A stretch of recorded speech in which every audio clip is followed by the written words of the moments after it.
Can I let you in my house, right? This is what I'm going back into. Another episode of Can I let you in my house, right? Do I trust you enough for you to come inside the crib, right? Like, this is ultimately what we're trying to do, right? Can I trust you enough to let you in the house, right? Ultimately, that's what we're trying to get to. So I'm going to break it down the same way I did some of my other characters. Let's see.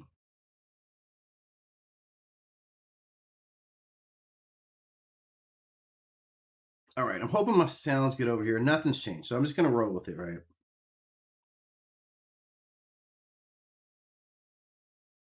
All right, so this is what we got on deck, right?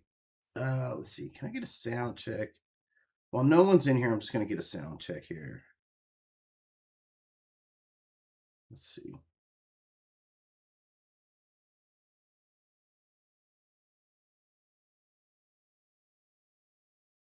Okay, so as long as I'm getting my sound there, I should be good. Okay, all right. All right, cool. All right. Okay.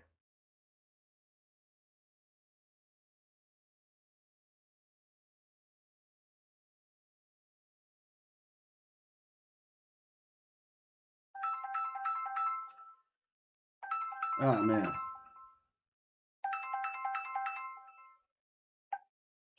Hey, man, real quick, man. Okay. Was the Celtics big three Bird, McHale, and Ainge, or was it Bird, McHale, and Parrish? Okay. Okay. Okay. But wasn't Danny Ainge make an all-star teams? I'm simply asking. Yeah, but no one ever considered him part of the bit. You know what the conversation is about, right? Yeah, yeah.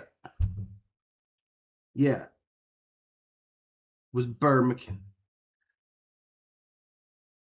McHale, Parrish is the big three for Celtics. Okay, okay, yeah, okay. Along those lines, that makes sense. Is this argument?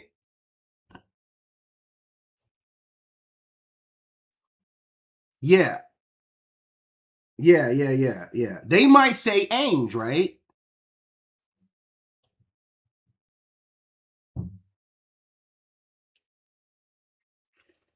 Mm-hmm.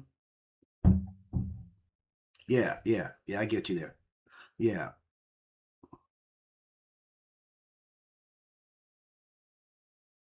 because he won a title before he got to Boston, right? Like something like that, like in Seattle or something like that. Yeah, yeah. Okay, yeah. I think it was just Seattle.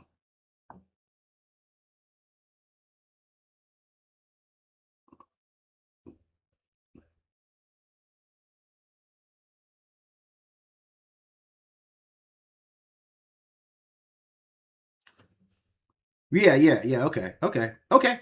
Yeah. I mean, that makes sense, right? It makes sense, but I just was trying to confirm, like, how do people really remember that era? Because obviously now it matters. You know what I'm saying? But okay. Oh, okay. All right, look, I'm gonna hit you back later. All right, cool. All right, thanks. All right. Okay, sorry about that, man. I called up the homie about some Celtics nonsense earlier, and he was just hitting me back. So you know I had to take that call, man. That was NBA talk, which is my other like thing, right? All right, so I'm back at it. Now I'm here, and we're gonna get into this, man. I got some good ones. Again, the premise is: would you let them in your house, right? Like, would you let them in your house? For a bunch of characters here. So let's start off. Who's our first reveal? Who is the first character that we want to talk about? And I think the first character we're going to hit today is going to be Rhaenyra Targaryen. Do I let Rhaenyra Targaryen in the house? So Rhaenyra Targaryen comes knocking at the door. Okay. What am I going to do? All right. So you guys know my categories, and I'm going to run over these categories again for you really quickly, right? Like, essentially, like, what we're going to weigh out here is my first impression of Rhaenyra as I see her at the doorstep. I got a calculator. Then I got to start doing some math. Like, what kind of power does she have at her disposal? We'll do this for everyone: her character, her motives, best case scenario, worst case scenario, and then I'm gonna come to a final verdict, right? Like you guys can help me along the way. So let's start it up, man. All right, so let me take a sip on this one, right? So Rhaenyra Targaryen shows up at my doorstep. Okay. I like Rhaenyra. Like overall, I like Rhaenyra. She's actually one of my favorite characters. So depending on what mood she's in, because let's be honest, like it could be anything, man. Like we have no idea what kind of mood Rhaenyra is going to be in when she gets to the crib, right? Like absolutely zero idea, right? So she gets, so I'm judging her face because that's going to tell me how I need to react to her. Is she crying and looking stressed out? Then I got to be like, hey, what's up? Are you straight? What's up? Come on in. Let's chop it up for a bit. Like, is she angry? Like, was I part of the crew that was like, yeah, lock her in a room? Was I part of that? So what her mood is the first thing that I'm looking at with Rhaenyra. Either era of Rhaenyra. I always liked Rhaenyra. It's one of my favorite characters. So overall, I feel positive about it because I feel like I'm cool with Rhaenyra. And as long as you're cool, I don't think she's not just out there trying to kill you, right? She's not freaking Daenerys, right? So my next thing I gotta look at is her power set, like her overall power set. And like, man, it ain't really too many beings alive at this period of time that are more powerful than she is, right? You're a claimant to the Iron Throne. You have a whole kind of following already built in. And more importantly, you're the writer of Cyrax, right? Like personally. So like you can't fight with the lick. Like clearly she can't really wield a sword. She can't fight with the lick. But she knows how to ride a damn dragon, right? And her dragon knows what's up. So that plus you have 5 other dragon riders who are loyal to you, right? So I think that's enough where I can kind of feel I can feel like, yeah, this is some power here. So I have to take everything that she says seriously because otherwise it's going to be a problem for me later on, right? So that's kind of where I'm coming at. If it's a problem, you know, if she has a problem, I can have a problem very quickly. So I gotta decide this like right out. Like, okay. So but overall, I like Rhaenyra. I feel good about Rhaenyra showing up at my doorstep, man. I feel all right with it, man. Do I have any sheep? No, I don't. Okay. Am I gonna bend the knee? Whatever, right? What do I get? What do I get for bending the knee? I ain't just bending the knee for no reason, but like I'm not gonna willing to get burnt up because I don't want to bend the knee, right? And that's for anybody. If you show up to my house with a dragon and you're like, yeah, bend the knee, I'm probably gonna do it, right? You know what I'm saying? Like, this is what it is. Okay, but let's take Rhaenyra a little bit deeper, right? So Rhaenyra's here. Let's say she looks calm, right? Let's talk about her character. Like overall, Rhaenyra's off the hook, especially as a young Rhaenyra. You were off the hook. You were mad off the hook, right? Incredibly off the hook. But overall, and you're very possessive. Like you're very like, this is mine. I'm gonna fight for it. All that stuff is good because I ain't really trying to take nothing from you, right? Like I'm not in that position where I'm like, yeah, this is mine. Like I wouldn't want to be in direct competition with Rhaenyra, but she is what she is. She's vastly adept at all forms of manipulation. She's good at manipulating people. She is, right? She learns this from Daemon. She's masterful at political maneuvering, and she's ruthless when it comes to decision making, right? But she's not cruel, right? But she can justify harsh behavior if she thinks that it's justified.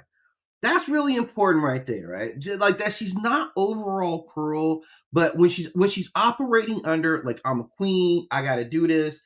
Like it gets raw. So I understand that about her, and I don't feel like I'm ever going to put her in a position where it's going to be a problem, right? Like this is the truth about me and Rhaenyra. I don't really think I'm ever going to have a problem with Rhaenyra. Maybe down the road. I don't know, but maybe. But overall, I see Rhaenyra as like very loving. Like she's a spoiled little brat as a child. Like she's a spoiled brat.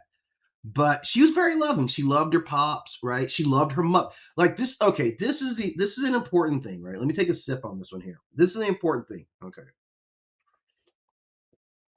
Rhaenyra loved her mother. Rhaenyra loved her mother very, very much. So when her mother dies and Alicent, who was her friend, steps up, you just violated a big no-no. There's not a way me and you ever really gonna be cool after that. I'm just putting that fully out there. Like this is where she's coming from.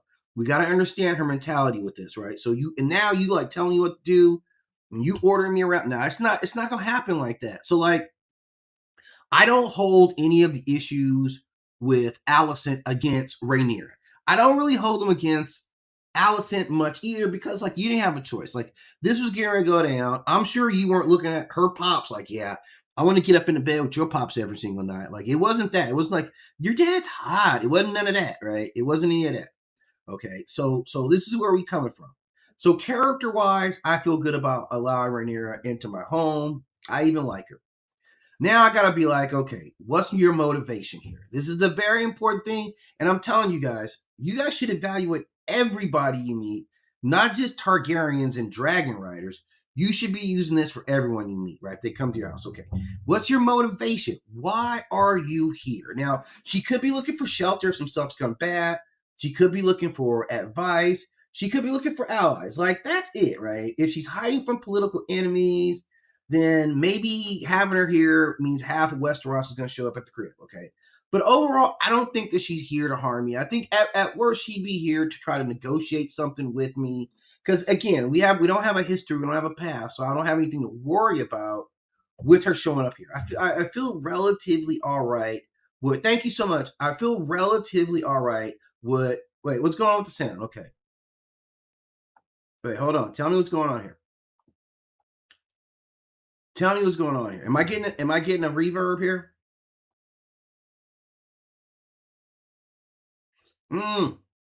Okay, I'm sorry about that. It was a setting thing. Thank you, Scott. I definitely appreciate that. That should fix. Thank you. I'm sorry. It was just a setting thing. And I don't even know why I messed with it, right? But thank you so much. Okay. All right. Okay. So Rhaenyra is here. Overall, I don't have a problem with Rhaenyra. I like Rhaenyra. I trust her motivations.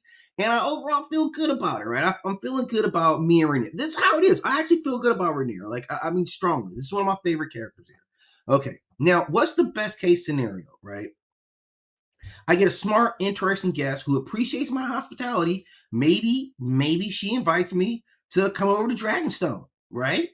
Maybe she's like, you know what, you held court here at your crib, right? Which my holding court would be different, okay? But she maybe invites me out to Dragonstone, so I get to come and enjoy Dragonstone later, okay? So that's good, okay? That's the best case scenario is it works out. And I like this best case scenario, and I want to root for this best case scenario. And I am rooting for this best case scenario, right?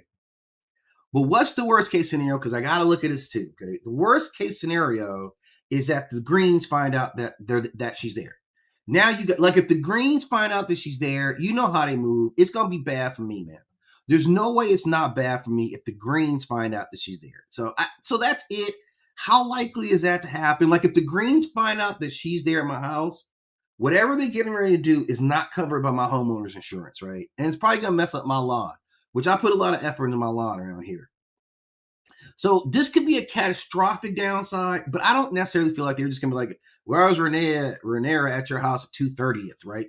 Or any of that stuff. So I'm not really concerned about that. So overall, like, my final verdict on Rhaenyra is, man, I let Rhaenyra in, man.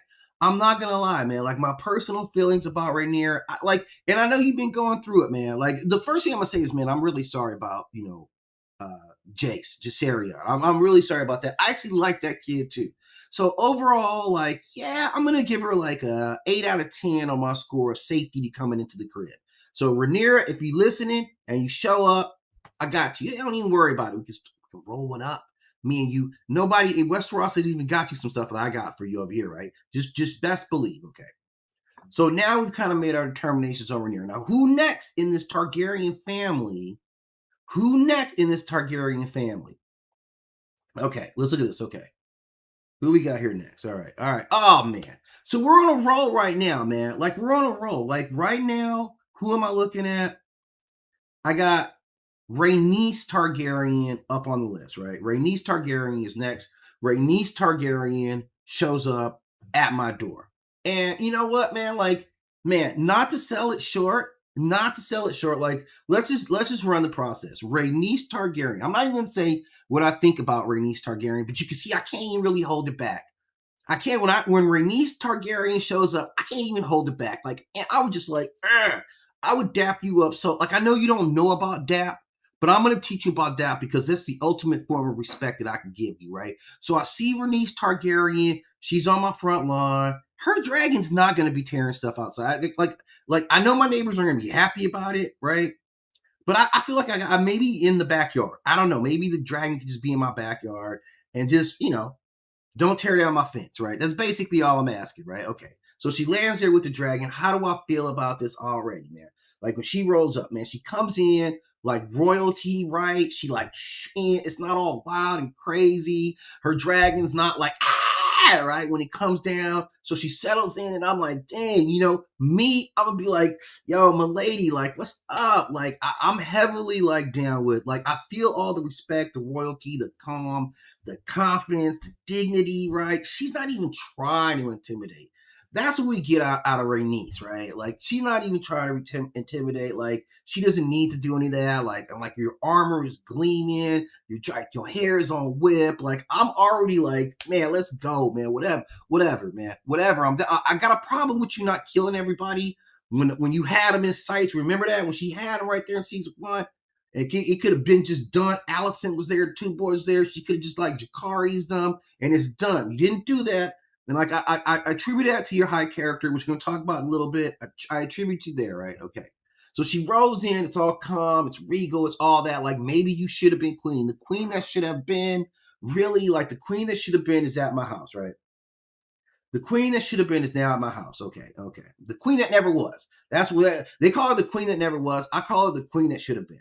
So next, of course, per the list, I gotta evaluate her power. Okay, and it's like we're not gonna get this twisted, man. She is like right. She is the rider of the dragging melees. This is one of the most formidable dragons alive until she wasn't alive anymore. But at the time, this is one of the most formidable dragons. This is elite power, and their bond. If you watch their bond as rider and dragon, they were tighter than anybody else. Like this was. I mean, I would really challenge. I would say she's a challenge for Daemon. Like Daemon and Caraxes, I think this is a real good challenge right here. Like Vhagar and Aemond are tied because they just both mad, right? Like they don't really care about. Like Vhagar didn't care about you, right? Vhagar just I don't have nothing to do, and I'm already mad. I'm old, whatever. Let's whatever. Jakari's on everybody. I don't care. Okay, kill the dragon. I don't care. But this bond right here, man, I feel like this was actually really like a loving bond. Like they cared about each other. She's like, I'm not, even though you guys went on a suicide mission, you didn't have to do that. But I do feel like if you like her power, like she's on a whole nother level. Like this is elite power. She's at the top of the chain here. Like I'm not even getting into it. Okay. So as we move along to the third component or the third factor here, and this is character, and this is where Rhaenys shines, man. This is where she really, really is like on a whole nother level because she's like the best person, right? She literally is the best of the Targaryens, right? She doesn't have an ego. She's thoughtful. She's very patient. She's like one of the few people that's always willing to tell the truth. And she's most often the adult in the room, especially on this nutty show. She's most of the time, if she's there, she's the adult in the room, right? And I like her. I like Rhaenys because you're noble. Like this is just great respect right here for this woman, right? And I can look at you and be like, yeah, when you were young, you were as beautiful as any of these girls here, right? Like no doubt about it, right? So 100%, she's coming. She's at me, right? I'm with it. Now, why is she here? Okay, now let's talk about this. Rhaenys isn't chasing chaos. She's really more about preserving the family and just, no unnecessary bloodshed. Which is she's a very level-headed, like reasonable person, right? And like, man, I also liked your husband Corlys, so like I'm really feeling you like overall. So I feel good about this. What's her motive? So she's probably here on some trustworthy mission. Like if Rhaenys shows up, I'm not worried about like, damn, where'd the change in my drawer go or anything like that, right? Is she's gonna say what she's gonna do? She's gonna listen to me. If it works out, it's good. If not, like I'm not worried about her killing me on the way out. So the best case scenario, like let's look at the best case and let's look at the worst case scenario, right? The best case scenario, if Rhaenys shows up on my house, is that one of the wisest women in Westeros is now sitting on my kitchen table or sitting on the couch and we're blazing one up, right? Right. I'm gonna let her speak. I'm gonna ask questions. I'm gonna be ears listening, right? And if some threatens the house, anything goes down, yeah, you ain't gonna send it to me, Rhaenys. Like, yeah, if I hear some cars honking, like, yeah, this dragon's blocking the streets, like, yeah, it's too bad. You guys are gonna have to go around the neighborhood to get to where you want to go. Because I'm chilling here, Great Rhaenys, and no, I'm not rushing her out. I'm not trying to speed talk her out of the room, right? So this is what happens, Rhaenys. I'm feeling really good about it. Now, the worst part of it is the downside. The downside of meeting with Rhaenys has nothing to do with Rhaenys, right? It's if the opposition, like again, the enemies discover, and I don't know if the enemies are really hunting her down like that. Like if it's Rhaenyra, that's a whole different scenario. But for Rhaenys, I feel good about allowing her to come over here. So overall, I'm feeling good about this. Okay, this is where Rhaenys is, right? So there isn't a lot of downside. I see a lot of good to just chill side out of coming up with Rhaenys. And like, I just like her. I'm taking the risk, man. Like, I don't even feel like it's a lot of risk if she shows up at the crib. I feel like, yeah, let's chop it up. Like, what's going on, man? Like, yeah, I don't know how, look, I'm not gonna lie to you guys, man. Rhaenys is that woman where I might be like, look, man, look, we both know. Look, girl, just we both know Corliss be messing around on you, man. Okay, I don't even know why you allowing that, right? You know what I'm saying? Like, look, man, come on now, right? I would seriously have that conversation with Rhaenys. I love this character that much. She's probably one of the most trustworthy characters on the show. So that's our over under on Rhaenys. It's not bad. It's not bad. Okay, who we got up next? Let's see. I hope it's someone terrible. Let's see. Oh man, now I gotta come back to her. Okay, no. Okay. Okay, we're gonna do Sir Criston, right? We're gonna do Sir Criston. I had to skip a couple people because I gotta get to Sir Criston Cole, right? Criston Cole. Now this is a guy right now, and I'm gonna give it a chance because like when he shows up, he looks like a guy you're supposed to be able to trust. Right? Like, let's vet him out. Like, remember what we're going through. And, like, he's held some high positions.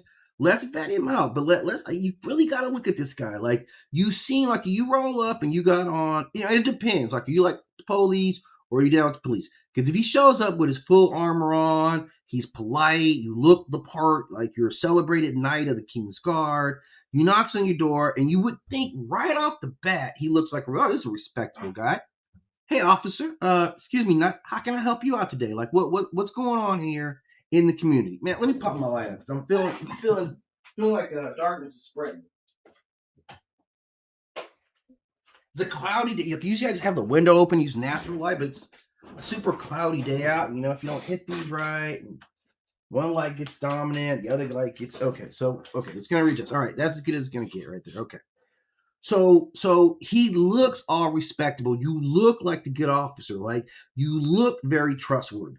Now, here's the thing. Like, so that's my first impression of you. I'm not like afraid of you, man. Like, you do have a sword on right now, though. All right. I'm not ignoring that. Like, if you show up at my house and your knife is out, I'm already a little bit concerned, right? That's just me. That's just me being cautious. So Criston Cole shows up and it's like, yeah, you're here, like, what's your power like, right? He doesn't have a dragon, but this guy is a pretty badass fighter. Like, I don't like him, but man, this dude's deadly, man. We've seen him drop people. Man, like butter, like knife through butter, man. Criston Cole, no matter what, like, this is an extremely dangerous person. He doesn't need a dragon, right? In one this is a very, very dangerous man. Like, fully armored, fully trained, like great precision, knows, like, he knows it, man. Like, if he wants to put somebody down, like, it's a problem, right? Especially for me, because I don't have no armor. As you guys can tell, I don't have no armor over here, right? I have a couple of weapons hidden. Like, if you pull up like at my house, okay, well, I have my strategies as well. So look, we'll take it there, right? Like, it can go there, right? Okay, so that's just what it is, okay? But you are a deadly person with a sword and armor, so I gotta be cautious when you pull up. Like, you do have a lot of political power. People do listen to your authority. So this is a reasonably dangerous person. So I do have to be very cautious when I'm dealing with Sir Criston Cole. I can't just go light on Criston Cole. Like, I can't do that, right? I got to be real about what we're getting into, okay? Now we get into the nitty and the gritty, because you guys know the third leg in this wheel right now is we have to evaluate his character, okay? Now, this is where things get a little complicated if your name is Sir Criston Cole, because you ain't strong on character, right? You have very, very strong principles until your emotions get involved. Like, you have great principles for everybody else, right? For everybody else, you have extremely, extremely high principles, not for yourself, right? For yourself, it's a whole different standard, and you can kind of do whatever. What up, Kool-Aid? You can kind of do whatever, okay? And that's kind of the recurring theme is his character. Like he like what your personal character, you'll do anything, man. Criston Cole will do anything. Like, you're one of the dirtiest MFers on the show, man. Like, anything, man. Anything. Like, how you gonna ask Rhaenyra to go off with you and sell oranges and cinnamon and then get mad when she laugh at you? Like, you realize who you talking to? Like, you lucky she ain't had you killed for that. I don't have you killed for that. Lucky I don't have you killed for that. You gonna step to Rhaenyra talking about, yeah, let's go sell oranges and cinnamon, man. What up? What up, Doomy? Oi, right? Oi as a greeting, okay? So again, we're into some House of the Dragon talk right now, right? Yeah, man, I'm telling you right now, man. I'm just like telling these people who you gotta watch out for this show. And I'm on Criston Cole. I know you're not in the show, but I'm gonna learn you who to watch out for in case they roll upon you. Okay, so he rolls up. Okay, and again, like, I gotta look at your face. I gotta judge your emotional content. Are you smiling when you get there? Are you like, hey, sir, are you cool about it? Or are you got this sneer on your face, like you're upset about some things, right? Okay, that's gonna matter, and I have to judge that, and the fact that you have a sword and full armor on. Okay. Now the next leg on this wheel is, why are you at my house? Why are you at my house, Criston Cole? And this is going to be very, very important. If you're there as a guest, as a guard, or as a friend, I feel all right about it. I'm not worried about him like really going off the hook, right, or anything like that.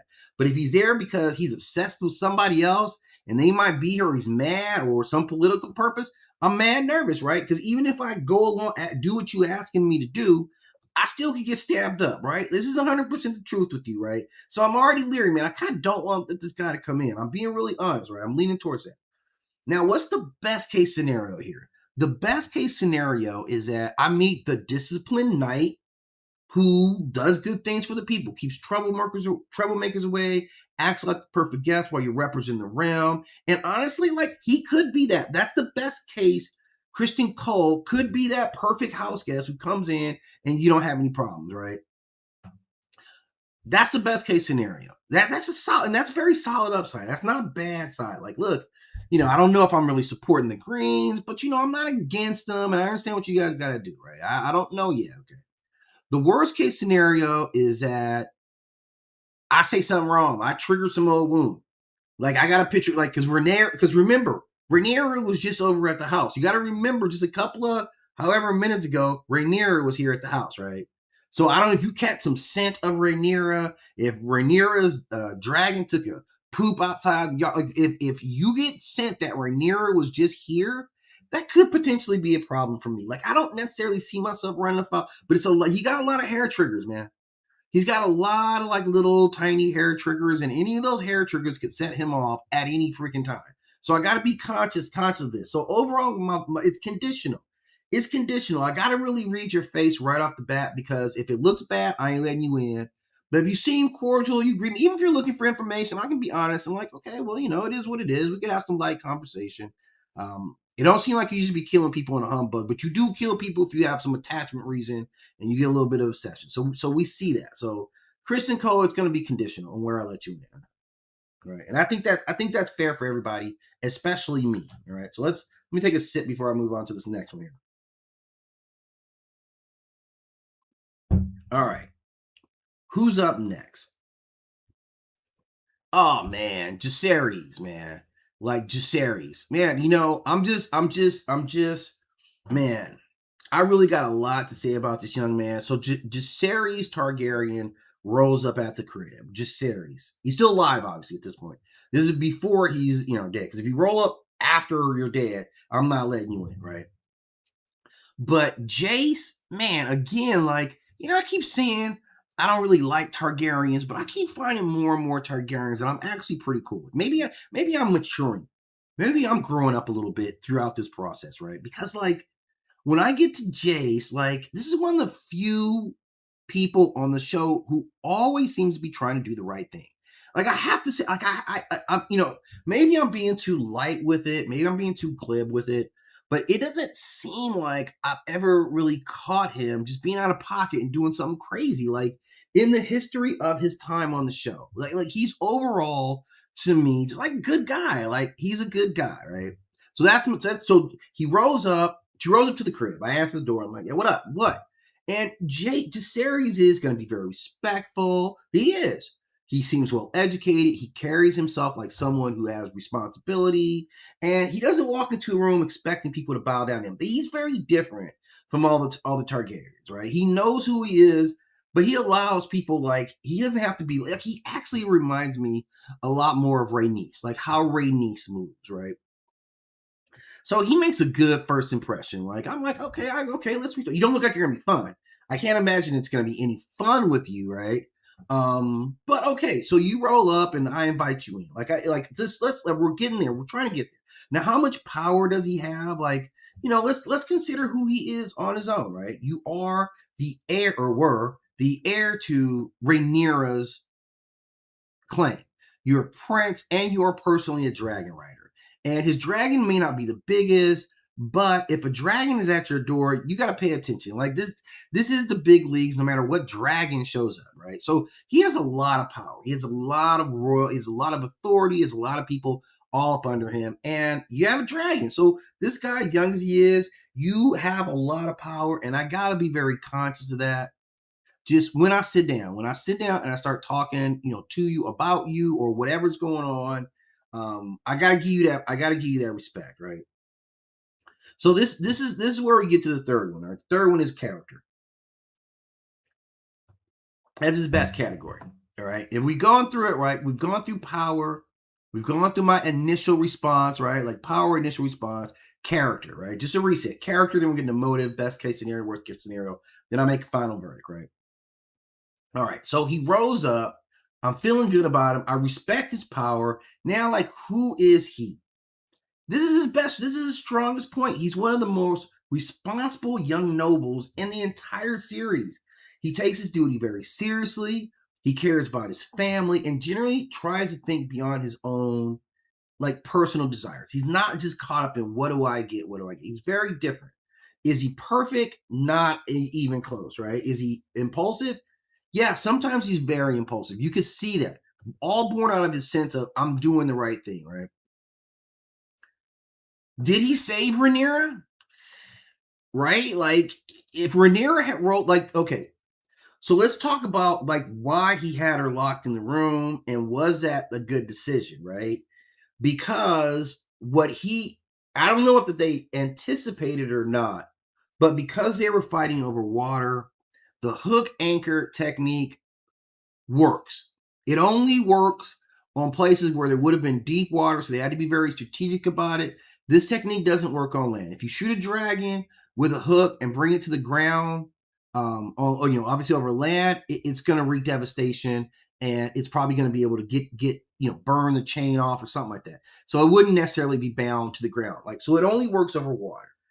Again, something that Rhaenyra was not anticipating. She hadn't anticipated that. They had to, it doesn't work if you have two dragons that can get to each other, or if he'd been able to cut that thing off, it's a whole different scenarios. So it was a high risk strategy that worked out. They tried it once, didn't work. Maybe he needed to get up higher or something. Maybe he needed to change his attack patterns, like attack angles, not linger. Obviously, there was a lot to that. So, but there was no strategy for this. So, given that, there's a good probability they would have got his mom. There's a good probability. Now, was she rolling by herself? I think she was rolling by herself. I don't think like if it's her and it's Daemon, I'm not worrying about it. But if it's her by herself or her with someone who is less savvy, I would worry about her and Cyrax in exact that same scenario. So I think in hindsight, I think the move that he made was the smartest move. I think he was right. I don't know if you have to weigh the math of the queen versus the prince. I don't know. I don't know what her decision making would have been. I trust maybe it would have been a little bit different. Like they were needed at that battle, and they ended up winning that battle. It was an important battle. The cost may have been too high, losing Jace. So we got to debate that. That's it's not looking good for the Reds right now, anyway. Right? But was his decision making sound? Overall, I would say his decision making was good. They had something out there, Mom, that you weren't ready for. If they got you, then the whole thing's over. So he was 100% right in that regard. I'm sad that that he was lost, that we lost him because of it. But he was thinking this through, right? And it was a chance that he could have gotten through it as well. So it is what it is. Okay. Now, the best case scenario, he shows up and the best case scenario is this smart, honorable future king is sitting at my desk. It's boring. It's going to be boring, right? For the time he's there.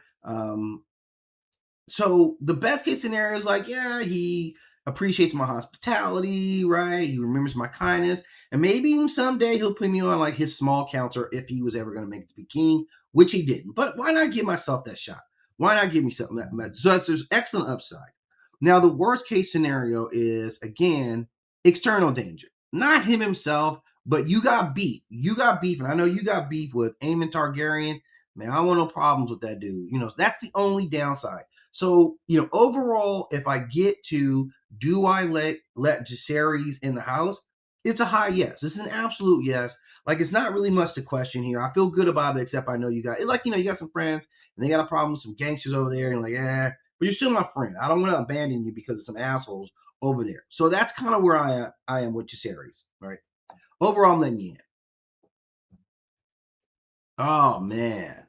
Wow. This is a really tough one here because now, I don't know, all right? Start off the bat, we got Larry's Strong is now at the house, right? Is he like, what was he? Was he like the master of coins? I don't know what, Master of Whispers or something like that. Like, is this the Master of Whispers? I think. And here's the thing, like, on first impression, going back to the rules, going back to first impressions, you don't look dangerous, but you are dangerous. But I think we know enough now to be like, yeah, anybody from this show, if you don't look dangerous, you're even more dangerous, right? You're even more, because that's just how it. So he comes at you. He's calm. He's soft spoken. He's even polite. He's very observant. He doesn't come in like dominating your room. He allows you to have your space. He's going to make polite conversation. He's going to sit quietly. He's going to listen. He's going to let everybody. So he's just going to let me talk and let me, because he's not going to partake of any meat, or not that I have any meat or anything like that. So my first impression, but knowing what I know about him, I understand this about him, right?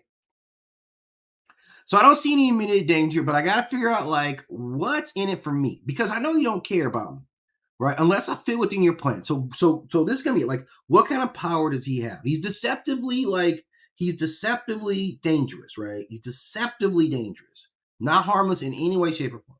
Now, what kind of power does he have? Not a dragon, so I can X that one out, right? No army, X that out. Can't fight, X that one out. But information is power, and this is his power. He knows everybody's secrets. He knows everybody's weaknesses. He knows everybody's business. So he is like a master spy. Like, this is a master of whispers.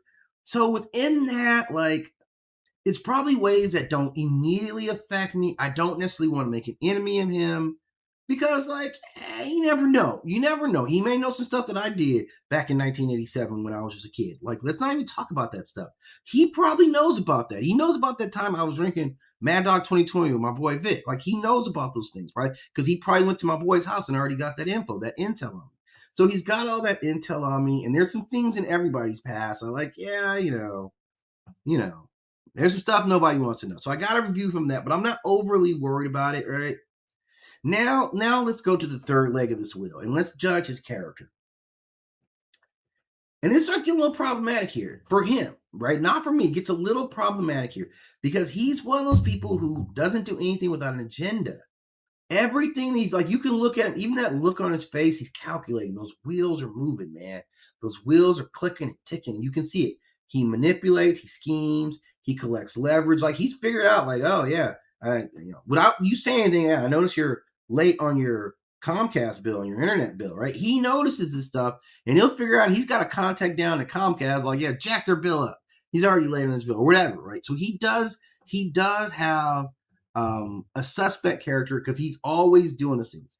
So he's the one guy I would have to move differently around because like his character is a massive red flag because you're like we know who you are. Once you look past his deception, which is great, then he presents a whole different set of obstacles, like whether you mess with this dude or not. His motivation. Now, this is where it gets big. Why are you at my house?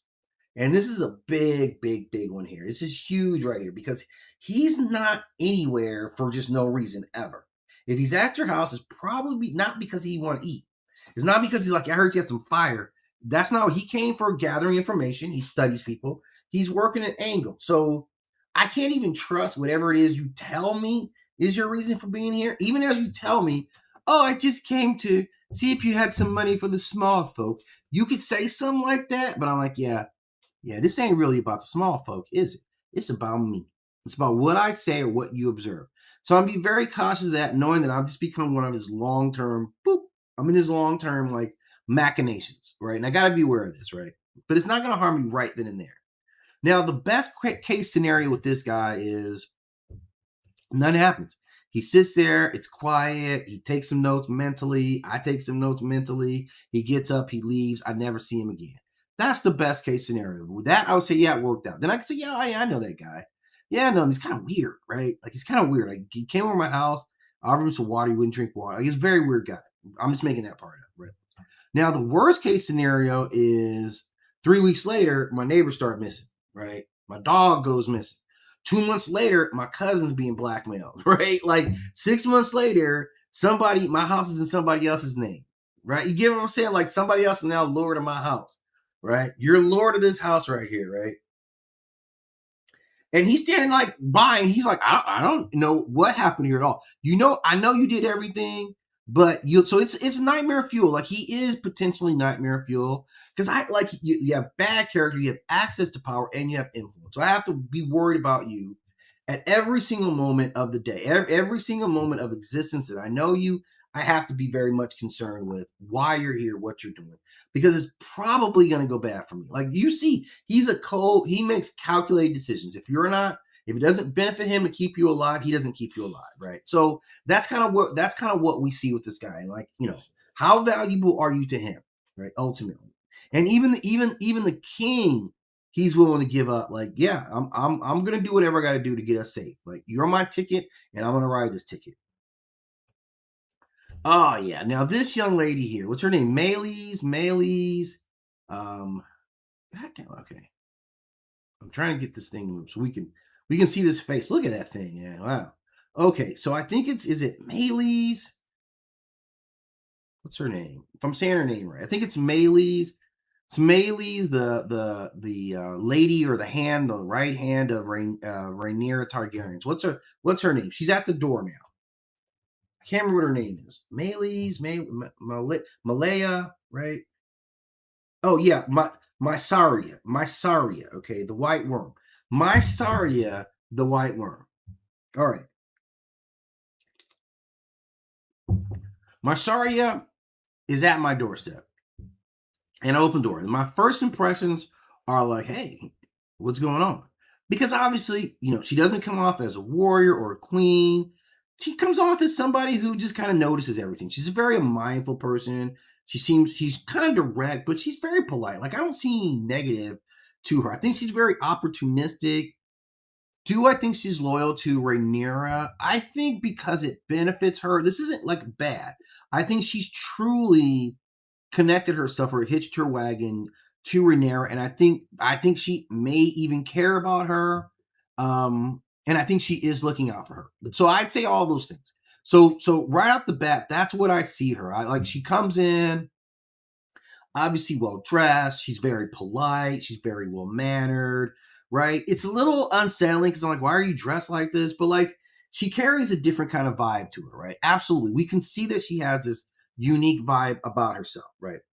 Very mysterious, but yeah, very beautiful woman, right? Very beautiful, big dark eyes, right? Like nice dress.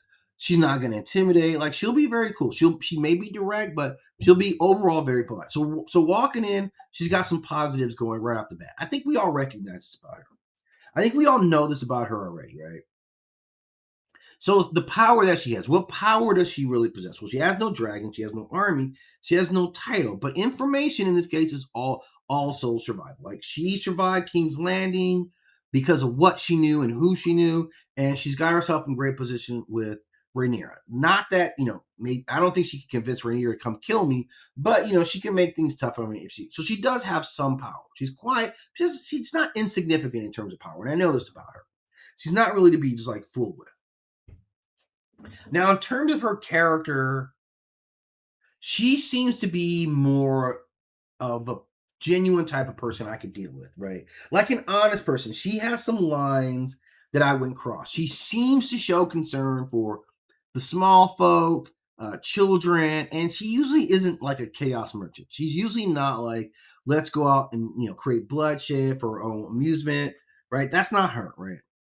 So she doesn't love like hurting people and stuff like that. She's not motivated by hurting people, and she's not necessarily overly ambitious for this world. So she's not an innocent person. Like in no way is she an innocent person, and I don't see her as that. But overall, like maybe morally gray, kind of warm, but not malicious. So this is where it gets important. We spin that fourth wheel. It's like, well, what's the motive here? Okay. Now, if you're here trying to help Rhaenyra, you're usually working towards like bigger political goals. So the good news here is she's probably tell you less lies than Laris, right? The bad news is she's still kind of running game on me. And the bad news is I'm probably going to be more susceptible to her because of her, right? So that's going to be it, right? She's still playing games. Overall, she's trustworthy, I think, to a degree. But she's always calculating. So she's always calculated everything. Before she got here, she knew what she wanted to get out of here. So what's the best case scenario? Well, she's now at my house and we're talking. And I'm just going to say, guys, I think I'm a charming person. Like I'm going to give it my best go, right? But I would have to say at least I'm going to have a conversation with one of the sharpest people in Westeros who probably wants to be an ally, right? Right? So there, I can get information from her. No one's gonna run a scam on my name. Like there's a lot of leverage. Like, she has great strategic value, and just being friends. And you never know, she may like me too. You never know what goes on with these Westerosi women, right? You never know. She may like me too. Okay. But if she doesn't, like, what's the worst case scenario? Now, the worst case scenario is that now she's using my house, right? Like, I'm now a resource that she's going back to, and all the spies are over here. So there's a little bit of drama that goes along with her. I'm not worried about my life ending, my life changing could be real. So right off the bat, I have to say yes, right? Like, I'm not leaving her alone in the house. Like, I could walk out of my house and leave Jace in the house. I ain't worried about Jace taking nothing out of my house. Like, not even like changing the knobs on my radio or anything like that. So if it's just her, yeah, she could teach. She might walk out, have my passport with her. She might have some incriminating photos, some selfies I took of myself online. Look, that's my business, what I do, all right? And so she would gather as much intel on me as possible to maybe use for later, maybe not, but it's always good to have it if you're coming from her school of thought. So I let her in, whereas Larry's is like a 1, you ain't getting in. She's probably like a 7. You're pretty high, I feel pretty comfortable. I'm not leaving you alone. You ever dated someone like that where like, yeah, I'm gonna date you, and but I'm really nervous about falling asleep with you here, right? Like, yeah, I might not sleep while you're here. I might, oh yeah, I'm gonna get up early, right? Whatever, right? Because I'm not gonna have you sleep in the house. For her, like that made that you kind of, I can't fully just embrace you, but I can let you in, especially under business scenarios. I think we're gonna be all right. I feel good about it. So who's next? What's the next person up? Okay. Oh man. Woo wee. Okay, so now we got Sir Otto Hightower. Sir Otto Hightower has shown up at the crib. Yikes. Yikes and yowzers, my friends. This is a mother load of what do I do, right? My first impressions, like let's go through, I'm gonna spin the wheel real quick, right? The first one is first impressions, right? First impressions in your relative power. And we're gonna have to talk about where we're catching them at in power, right? Because it's gonna be a dramatic change with this guy. He goes through some ups and some downs. So right off the bat, right? If I'm looking at Sir Otto Hightower, like, here's what I would say. Is truly a dangerous person, right? Not because he's not gonna stab me or even burn the house down, right? But it's a good chance that he's part of a political scheme already that I don't know nothing about. I just don't know what part of his scheme I am, but I'm already part of it, if he's there. So based on first impression, he comes across as what he is. He's a very intelligent man. He's very courteous. He's very composed. And he's a very respectable guy. If you meet him in real life, he's going to seem like a very reasonable gentleman into your house. Like, I'm not worried about him stabbing me up. I'm not worried about him like stealing anything out of my, well, I don't know if I wouldn't fully rule out him stealing something. I got some good stuff over here, right? So he's dangerous because he's such the politician. He's the ultimate politician. We could put this guy in any era of being a politician, and he would excel. He would thrive, especially right now. Okay. Now his power level, it's all over the place, man. We'll talk about him as a hand of the king, right? He rides institutions. He doesn't ride dragons. He rides the kingdom, right? Yeah, get over there, bitch. Do what I tell you to do. He's a hand of the king. He understands the courts. He understands laws. He understands alliances. He understands succession and power structure better than anybody in Westeros, right? He knows the game. He's literally playing the game of Thrones, right? Literally, he is the top power in this. So even how he comes at me, what he determines might be brutal on me, but how he's going to move right now isn't going to be brutal. Maybe I'm an ally, maybe not. Okay. Now his character, this is where it starts to get murky with this gentleman right here, right? It really does, because your character-wise, he's disciplined, he's patient, he's intelligent, but you are ambitious like I ain't ever seen someone in the world be ambitious before. He wants it, man. You're on that hustle for it. So that's kind of the reoccurring theme, is that you serve the realm, or do you serve House Hightower first? And I think most of the time you're serving House Hightower. I think you're capable of massive self-interest. So if my whatever lines up with his massive self-interest, then I'm all right. If it doesn't, I know what he's going to do. So this is going to be a big thing. Why are you here? Why are you here? You never do anything without a reason. You're not stopping by because you're lonely, right? That's not where you came by. You didn't come by because, like, man, I walked by and I could smell all up in here. I just came to see what was up, man, right? That's not why he's here. He's there because I can do something to advance his plan. The thing about it is he ain't going to tell me. He's going to tell me one thing, but it's going to be something else, and I'm not going to know. His hidden agenda is there unless you prove that you don't have a hidden agenda. So I have to move that way. Now, the best case scenario for him showing at my house is maybe I get some good advice. Like, this is a smart guy who knows everything. Like, man, I've been trying to get this business launched. I'm trying to get a permit in Westeros. Not in Flea Bottom. I want to be a couple of levels above Flea Bottom. Like, maybe like regular middle. Like, I'm not Flea Bottom. Maybe not the Red Keep or anything like that. He probably tells me who to talk to. Man, it's having like it's problem. I can't get anybody to come over here and give me like the write-off so I can do the remodel on my castle here. He knows who to get to. And if you're his friend, I think he'd be very forthwith. Now, I'm going to owe him a favor. It'll be a commiserate favor, maybe a little bit more, right? I may have to marry one of his like cousins or something like that down the road, right? But he's going to be reasonable, and there are a lot of advantages to having this guy, right? You want some news, negotiation, leadership. Hey, I'm trying to negotiate my house sale. Can you do it on Thursday afternoon? Excellent, right? If we're friends, excellent, right? So he is a valuable guest. He is a very highly valuable guest, right? Now, the worst case scenario is that I unwittingly helped him overthrow somebody, secure an alliance, and arrange a marriage. Like, I'm part of all that, and somehow all this ended up on my desk, right? That's possibility with him if he's so. There are some real threats because he's a professional manipulator, and he's probably manipulating me too. That's the risk. So if I see him at the door, it's probably yes. It's a very reluctant yes. I stay there, engaged him the entire time. I might not even let him go to the bathroom, right? Seriously, I might be like, oh yeah, I gotta go too. We just both go to the bathroom at the same time. Like, we both pee in the tub or whatever it is. We turn on the shower and both pee in the tub. Because I'm not letting you alone in the house. So I let him in. However, it is quite reluctantly, to which I allow thou into mine domicile, right? That's how it's gonna be. Because I think he's proven that. I don't even think he would be surprised like that. I think when I'm like, yeah, I'm not leaving you alone. What do you want? You tell me what you want, and what do you get out of it? He's gonna laugh because he knows that. Oh, yeah, you realize what I'm actually here for. So yeah, you're not like Jace or Rhaenys, where I'm gonna relax and be like, yeah, Rhaenys is over here. I'm not happy about this, and I have questions all the way through this, and I'm not going to turn my back on you. Okay, so that's kind of what's going on here. Look, who we got next? Next up, okay, I've done my girl. All right. Oh yeah, man. Yeah. Now this is another one, man. I guess I do like a lot of Targaryens because I like Baela Targaryens at the front door. Baela Targaryen is at the front door, man. I'm not gonna lie to you guys, man. Like if Baela Targaryen is at the door, I'm happy about this. Baela. Look, I'm so sorry about what happened with Jace. You know, I know you got to move on, girl. You just got the best thing for you to do is just to move on. You know what I'm saying? Like embrace. He's gone, right? He got a bolt to the neck. We all cry. We all shed a tear for him. But I'm most concerned about like his suffering is over. I'm worried about you.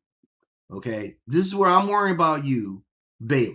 Okay, like I don't want you having to go through this or feel like you got to deal with this loss by yourself. I'm here. Okay, I'm here. So when she shows up, man, like you know how she rolls, man. She's very confident. She's very direct. She's fearless. She's got some fire. She's got that Targaryen fire. She said it. I'm not for the sea, man. I'm not for the sea. I'm for the fire in the sky. And she got that. She got blood of the dragon in her. She's definitely blood of the dragon, but not too much blood of the dragon. She's just enough blood of the dragon where it's manageable, right? She's manageable blood of the dragon. She's made some bad mistakes.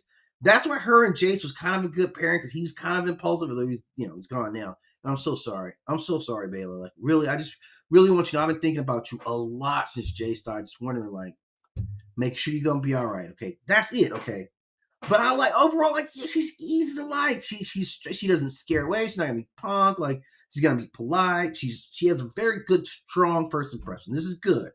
Okay, now what kind of power are we talking about with this young lady here? How much muscle she got, right? Like, and I gotta say it's high, right? I gotta say it's high. Like, first of all, you're a royalty. You're a princess and you're a dragon rider. That's a lot. And Moon Dancer, this isn't the biggest dragon in the world, but it's still a dragon, right? It's still a dragon. Like she still rose up a dragon. So she's already at like a high power level. She's politically connected and she gets down. Like she's not afraid to Jakari's your ass, right? She won't. You know, that's not really how she likes to roll, right? So then that brings me to her character, right?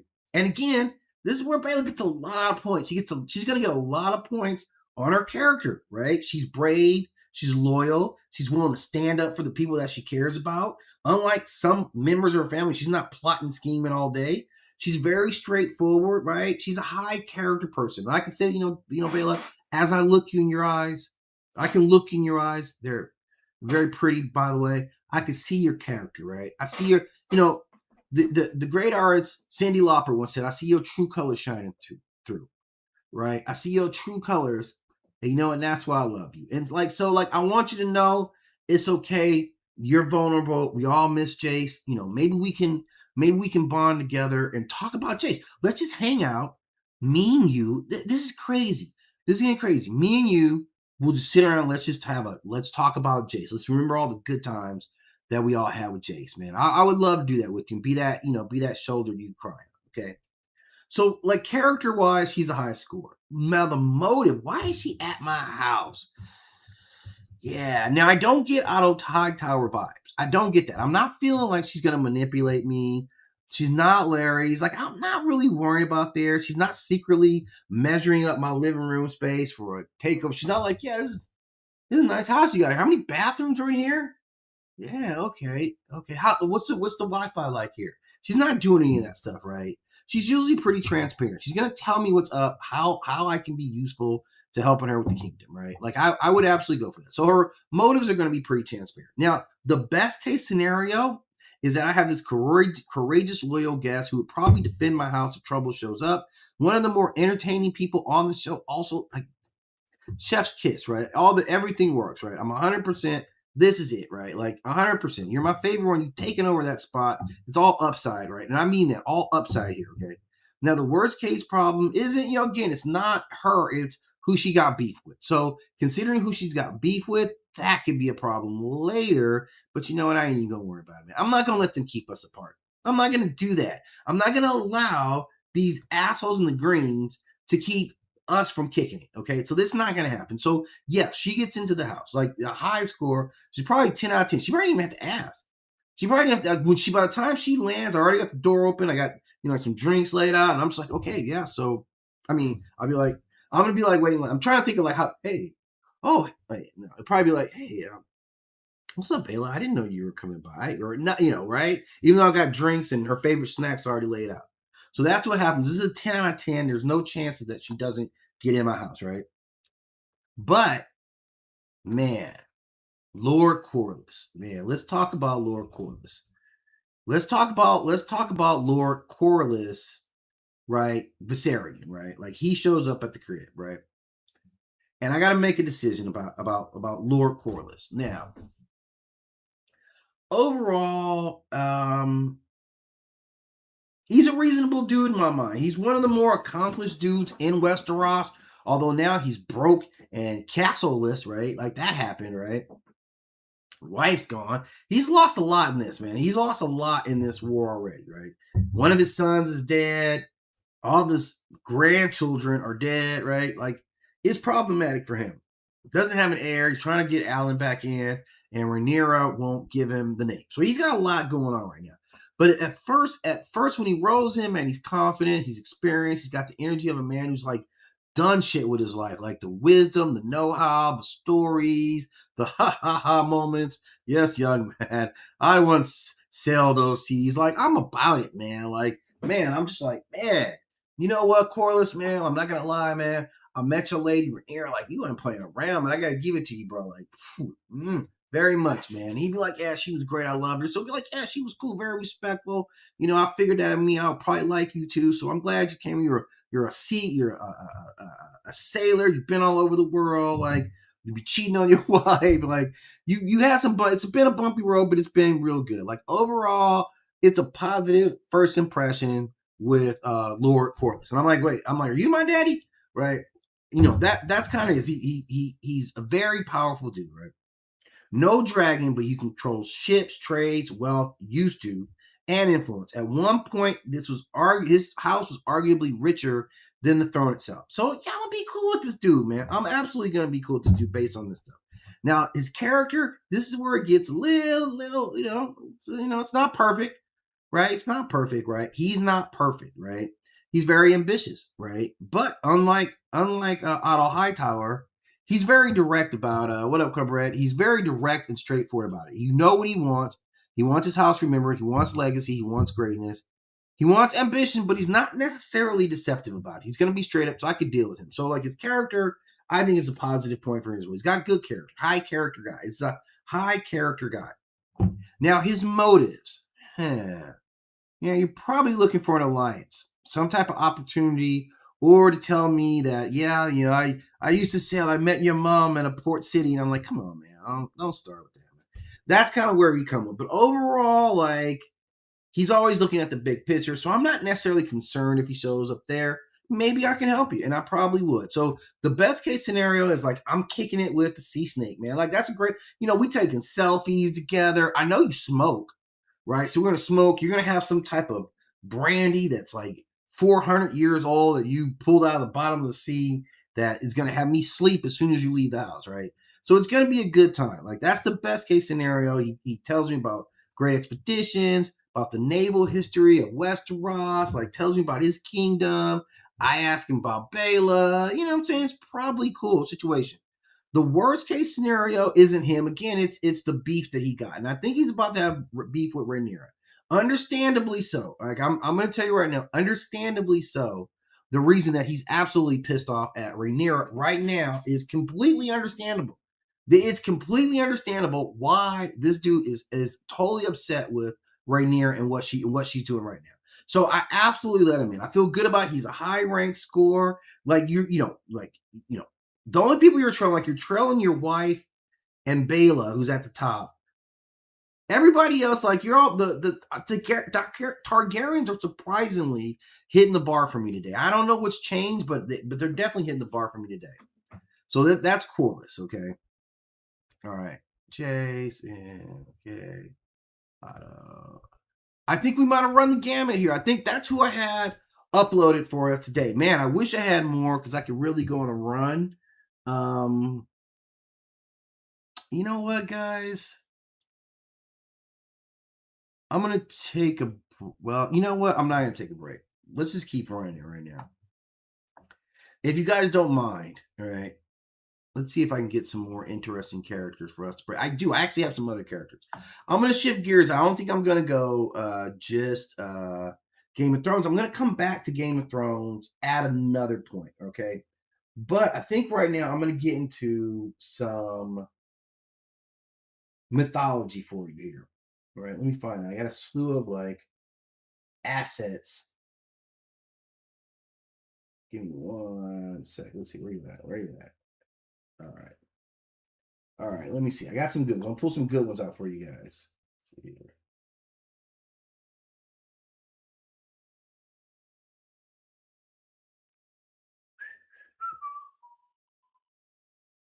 Oh yeah, I got some good ones. So this is gonna be fun. We're gonna have some fun here in a sec. All right. Let's see. Yeah, that's a good one too. Let's see.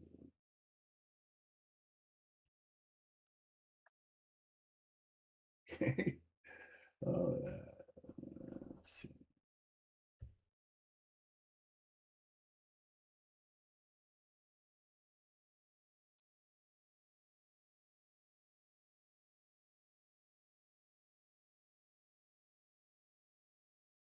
Say that one for later.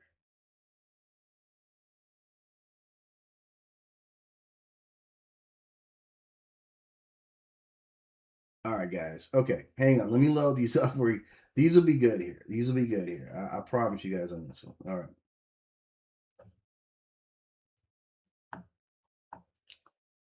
All right. I'm just gonna load these in here. Let's do this. Let's add some new ones here for us here, man. Let's have some fun. Okay. All right.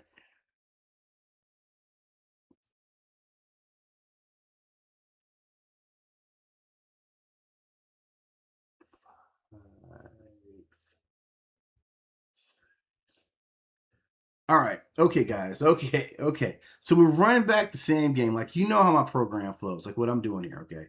So this one here now is this young man here, Anthony Fremont, right? Or if you guys are familiar with Anthony Fremont, you guys might recognize him from the Twilight Zone episode, right? So we're starting off now with Anthony Fremont from the Twilight Zone. Anthony Fremont from the Twilight Zone shows up at my house. And if you guys don't realize how absolutely terrifying this is, yeah, like if Anthony Fremont, like you're sitting here and the ring doorbell goes off and I see Anthony Freeman, it's a terrifying moment. It's an absolutely terrifying moment. Like this. I know you guys are looking at it like, man, that's a kid, man. Why are you afraid of a kid? Like, what's wrong with you, right? Like, why is the screen looking like this? This is weird. Okay. Let's just put you right here. Yeah, I know you're like, man, this kid, what is he like? 8? He's like 8 or 10 years old, right? I think this guy's like 8 years old. Yeah, he's like 8 years old, right? And here's the thing, man. Like this is oh no territory. For all you guys who don't remember, this is one of the most classic episodes of Twilight Zone in all times. Twilight Zone, It's a Good Life. I know you can go find it on Tubi right now, not right now, but later on now, and watch this. It's a great episode, and you'll understand why. I'm gonna try to explain to you why this kid's so terrifying. I may not do the best job of telling you why. Jesus, why this kid is just an absolute nightmare. Okay, but let's explain to you why. Like he rose up, and what's my first impression of him? Yeah, you look like a little kid. That's a trap. That's a trap. He looks like OP Taylor. That's a trap. The trap is that this kid just showed up at your house and he ain't a little kid. He's a trap. He's gonna seem polite. He's gonna seem quiet, well mannered. That's also a trap. And it's very creepy, right? And overall, it should feel very unsettling if this kid Anthony Fremont shows up at your house. This is gonna be it, right? And this is where, like, when we move to the next spin of the wheel and we talk about power, he's gonna break a lot of scales here. He's gonna break a lot. This is bigger than dragons. I know. You're looking at this kid, you're like, how? How? This kid is bigger than dragons, man. Right off the bat, this kid's way bigger than dragons. This kid is bigger than kings. Like dragons, he's like, yeah, that's cute. Kings, yeah, whatever. He can alter reality. He can erase people, me, from existence. He can transform living creatures into all kinds of stuff, and effectively he plays God, right? This is like absolutely this kid right here. This is an unlimited nightmare, and I do mean that. You can spend your whole life as part of a Jack in the Box, like play out from now on, right? The rest of your life. That's how powerful he is. Now, if we look at him and like, what's his character? All right, let's have an honest conversation about this guy's character here, right? He's a children, okay? I've been a children, and let me tell you, when I was a children, I was terrible. I lacked emotional maturity and control, but yet I have godlike powers. That's already a bad combination. Like we don't even have to guess on that. Like me as a children with them powers, yeah, it would have been bad on all you guys out there. Everybody would have had a problem if I had had these kind of problems when I was a children like this children here, right? He's extremely dangerous, right? He has no real understanding like of what he's doing or care. He has no empathy. I don't care. I'm a children. Kids go to what they like. He's at that age 7, like where the maturity hasn't included other people have rights and agency. He never got that stuff. I don't know if the kid's sociopath or not. What? But like he's not. He's about that life, 100%. So he's extremely dangerous, and I have to be very cautious of the fact that you are otherworldly dangerous from the moment that you step on the scene. It's kaboom, guess who stepped in the room? That's 100% what we get with this guy here, right? Now we get to this is where it's big. This is where it's big, right?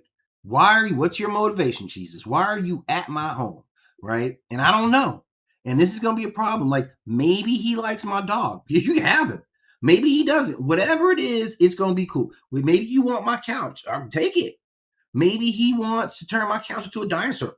Whatever you got to do, I have no idea what's going on in this nutty kid's mind. You can want anything because that's what kids actually are. Kids, if you get into the mind of a kid, they're dreaming about some crazy stuff right now. I know I did. We haven't understood like full causal relationships, like this causes this and reason. There's a lot of stuff that isn't there. It's not developed. This whole thing isn't developed there. But you got godlike power. So he's a problem. You just got to do whatever, right? So like the best case scenario is we spend the whole day eating ice cream and watching cartoons. Everything's real good. Like if he's having a good day, and I'm not gonna lie, I like cartoons too. I like cartoons. Cause if I could be like, hey, I enjoy sitting here eating ice cream and watching cartoons with you, but I didn't go to work today, so can you make me some money? Right? As long as we, is that okay? Can we ask, hey, make us some pie? Oh, you don't like pie? Okay, what do you like? Whatever. It's that kind of friendship. Like I could probably navigate this kid. I could probably navigate. I mean, my life's on the line all the way, but like if you want me to sit here and watch cartoons with you and listen, I can't ever tell you when something sucks. I can't be like, I don't want to watch Paw Patrol again. Like, why can't we watch 18 for once a month? Like, that's a death sentence right there. It would be great if I could say, nah, come on, let's watch. Hey, man, look. I know you like watching. Look, I know you like watching Dora. Okay, I know this. Okay, but I'm gonna put you on Thundar today because it's Friday. You ain't got no job, and this is boring. Okay, if I can have that kind of relationship with them, which I don't think I can, it's great. Okay, the best case scenario is a really good day. I'm in fear the whole entire time, right? And overall, but it could be a good day. It's temporary survival, and I'm going to enjoy it as much as I can. Okay. Now, the worst case scenario is I say the wrong thing. I look annoyed. I think something annoying, or I say, yeah, it's time to go to bed. Now I'm a jack-o'-lantern floating around in another dimension. Okay, I'm still me, but now I'm a jack-o'-lantern. I ain't got no arms, and I'm just like forever. As far as I can tell, this is forever. Because I said the wrong thing, I thought the wrong thing, or I had the wrong look on my face. Like, this is it. It's existential catastrophe is what this kid represents. If in any way, like the bar for this children is so low that, how am I supposed to avoid getting put in the cornfield? Like, everything I do, I can end up in the cornfield, right? And it probably will get me in the cornfield. So that's where I'm coming at with this kid, right? I got to be mad careful with this kid, and maybe I could do it. Like, I believe in me. I don't know. But here's the thing. Man, I want to not answer the door, but I don't know what that means. Like, if I don't answer the door, do you just automatically banish me to another dimension? So, like, I don't want to let you in the door, and I'm still weighing out. Like, I don't think I can let you in the door, but I feel like I better let you in the door. That's how it kind of comes with this kid. Like, I don't want to let you in the door, but I feel like I better. You're not just going to walk away. Maybe. You never know with this little girl, man. Like, maybe you just walks away. maybe he just walks away, right? But I don't know. And I got to gauge this out. Maybe you put me in the cornfield. The fact that you exist, it's already terrifying for my world, right? Now let's look at who else. Who else randomly could I come up with? Oh yeah, okay. Now this is a good one. Let's get mythological with this, right? This is gonna be a fun part. Okay.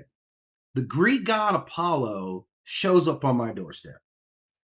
The Greek god Apollo shows up on my doorstep. How do I handle this? I'm going to have to go through the steps to see how I get there, right? Because this is deity territory. This is not kings or even dragons anymore. This is an actual god. This is actually a deity. Specifically, Apollo, one of the biggest ones out there, man. One of the most well-known and well-respected deities, in existence, right? He's one of these guys that can be really beneficial or incredibly dangerous depending on what mood he's in. Like, he's also got a poison, by the way, right? So, like, he rolls up at the door, and what's my first impression? Well, the first thing I'm like is, where your shirt at? Why are you not wearing a shirt? Like, I know you're all physically fit and all this, but this is kind of weird that you're on a cape and not a short. But overall, like, you're handsome, you're charismatic, you're talented. You probably got your lyre on, so you're probably busting out some tunes. Maybe we start flowing together or something like that. So I know, man, you're important. You like music. You like healing. You might throw me a prophecy, right? Like, let's go out and practice some archery, like divine, whatever you would come with.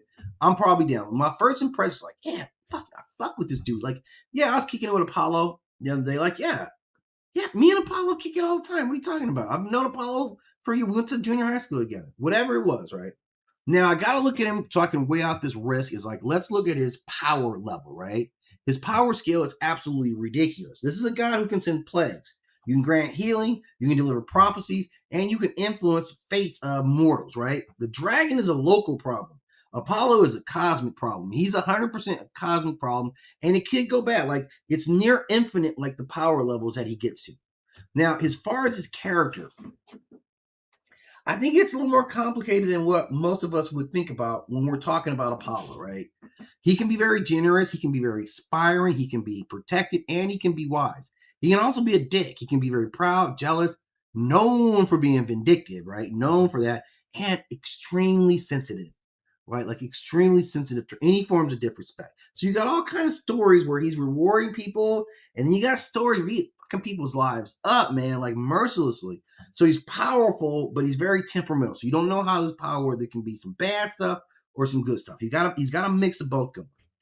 Now, Apollo shows up, and I'm like, what is your motivation? Like, why are you, Apollo, here at my spot today, right? And this is going to matter more, maybe even his character, right? If he's here as a guest or a teacher or a healer, this is all good. This is all good stuff. Fantastic. Come on in. But if he's here because offended, because you're putting me to some kind of test, or you're pursuing some type of divine agenda that happens to culminate at where I live at, I got to worry about all this stuff, right? This is a whole different conversation that I need to have with myself internally. So his motivation is going to determine a lot. Like, his motivation is among the highest things that I got to be worried about. Now, what's the best case scenario? I get blessed by Apollo. Apollo's like, you know what, man? You've been living righteous now. You've been really handling your business, talking about Greek mythology and other mythologies, and you always speak highly of me, man. I'm going to bless your whole household, man. My health gets better, man. This little spot that's been thinning in the back all of a sudden gets better, right? So my lineup is a whole lot better. I'm healthier now, right? I can probably run more than like a mile, you know what I'm saying? I've been working up to that. I'm working really hard to jog for a mile, guys. So don't laugh, right? Baby steps here, right? But I can do all that. I'd be healthy, man. I'll be shining, looking good because I got a blessing from Apollo, right? I might start writing some music, some art, like all my knowledge levels up, right? As a creator, like I am, man. This is all plus side, man. This is all bonus. Like, Apollo shows up, man. Let the blessings roll in on me. I'll take them all, man. I'll take every blessing you got from me, and it's wonderful, right?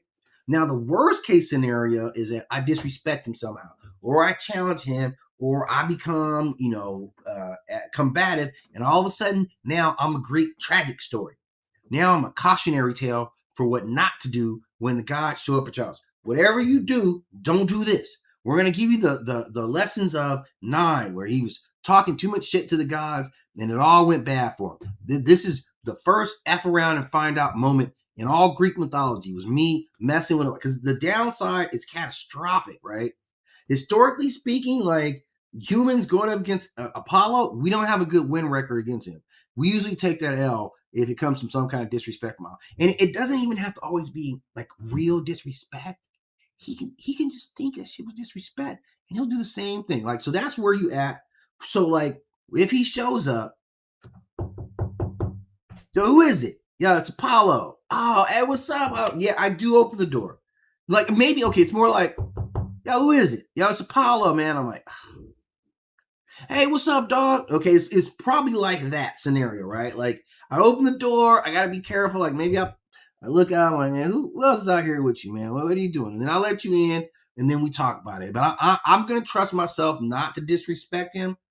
And I would like to think that that's a place I could operate, but knowing this dude, man, you never know what's going to set him off. I'm just being 100% with you guys. You never know what's going to set him off. I don't think I would set him off, but I got to acknowledge there's a risk that even I could set him off, even if I'm trying to be absolutely 100% polite. So overall, he's going to get a high score. You're like an 8, 10, or getting in. I'm feeling good about it, man. You're not quite Rhaegar Targaryen or even Rhaenys Targaryen, or even Rhaenyra, but you're right there. Like, you're very powerful. Could be a lot of plus side to it, right? So I'm feeling good about it. Okay.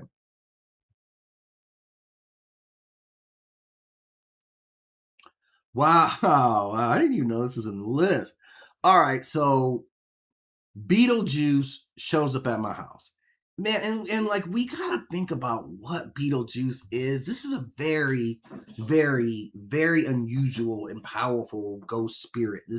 Beetlejuice is not just, like, you're in trouble if Beetlejuice shows up at your house, right? Like, this there's not a scenario. I know they keep making movies about it, right? Where the people who mess with Beetlejuice, it works out good. I don't see how that happens, right? Because he's all chaos, right? So Beetlejuice shows up, and I see him looking like this, and I'm like, nah. Like, right off the bat, like, you don't even see funny to me. I don't see you as comical. I don't see you as like charismatic. Like, I don't know, man. Like, your outfit, so I don't like it. Your outfit is not your fit, as they call it now. Your fit is not helping you out here, right? This is not like, and Beetlejuice doesn't even make me laugh, so I don't even get to laugh out of Beetlejuice. So we're not starting off well in that regard, okay?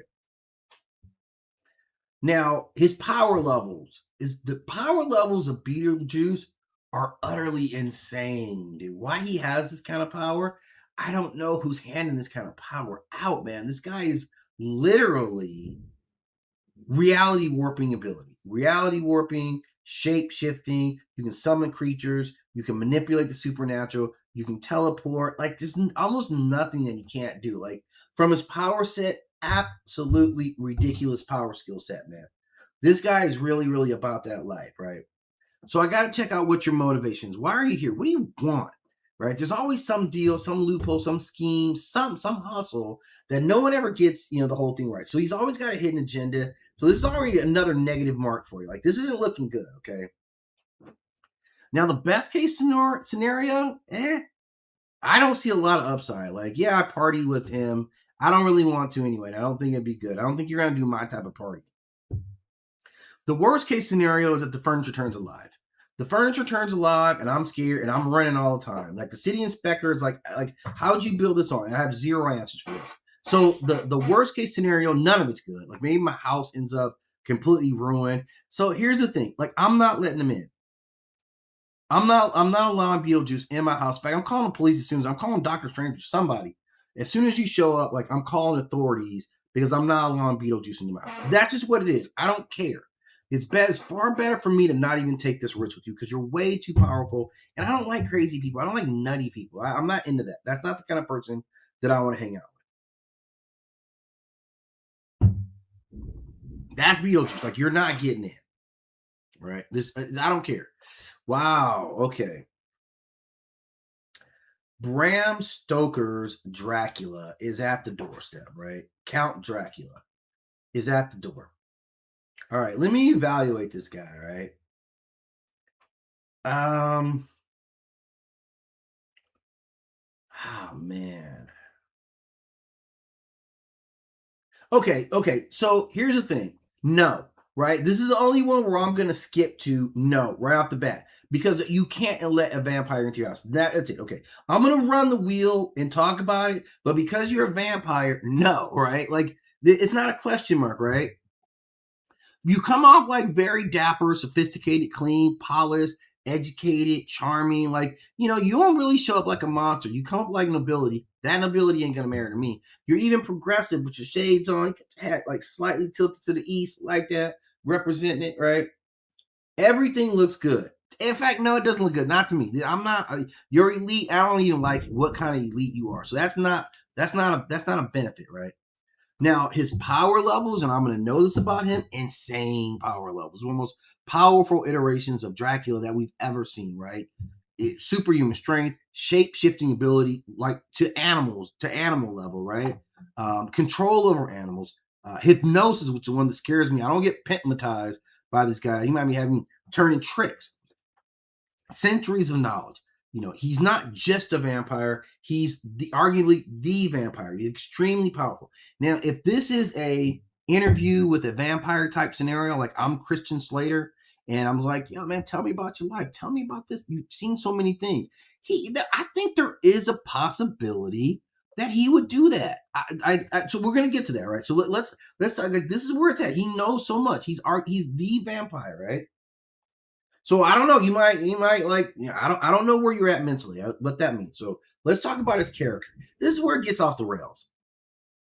He's very intelligent and he's very cultured. He's extremely cultured. He's also a predator. Even before you became a vampire, you were a mass murderer, right? So right off the rip, like, that's a red flag. Like that's a technical foul. And he's here because he wants something, like usually blood, and I don't get it. But if we're purely here interviewed the vampire style, okay, maybe, okay. Now, what's his motive? That's really what's going to matter. It's all about motive. It's all about motive because I'm playing his game. If he wants to be interviewed, we'll break out the interview. If he doesn't, now if the best case scenario, what's the best thing that could happen is that me and him, me and you, your mama and your cousin too, all sit down and we have the most fascinating conversation of my life. I go through hundreds of years of history. He explains empires to me. He tells me about various wars. He tells me about languages I've never even heard of. He gives me knowledge that like I run out of notepads.